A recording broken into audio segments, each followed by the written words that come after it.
Hoosiers on unemployment will have to prove that they're actively looking for jobs starting June 1st.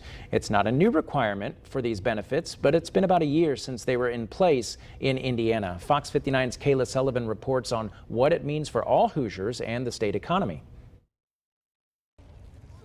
Crickets can be heard at job fairs across the state, and there are several theories why. Some people are making more on unemployment benefits than they would be working. Several states have refused federal benefits for that reason. We have encouraged the governor to look into that, and he's announced, as we understand, that he's going to study that. All things considered, the unemployment rate in Indiana is pretty low, under 4%. However, experts say the pandemic reshuffled the workforce, picking winners and losers when it comes to certain sectors. Other sectors, and potentially sectors that have basically employed some of those people that had been furloughed or been let off during the height of the pandemic, that are actually well above pandemic levels. The Indiana Restaurant and Lodging Association says the hospitality industry was one of the losers during the COVID-19 pandemic. It laid off more than 215,000 people in Indiana's restaurants and 95% of its hotel employee base. Across the country, we have attempted job fairs, virtual as well as in person,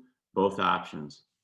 Zero attendance. Indiana Democrats say higher wages would help, specifically raising the minimum wage. The party's proposal at the State House to raise it to $15 an hour over 5 years didn't get a hearing. And I think that's a conversation that we all need to come to the table for. If we need to see more employment, then wages might need to go up. The Indiana Chamber of Commerce says wages are increasing and so is the cost of goods. However, minimum wage is meant to be a stepping stone to higher paying jobs. Let supply and demand work that out and have employers pay people based on the skills, the knowledge, the abilities. Regardless of why people aren't searching for jobs right now, those on unemployment will need to start June 1st. Requirements include proof of job fair attendance, applications, and online workshops. Kayla Sullivan, Fox 59 News.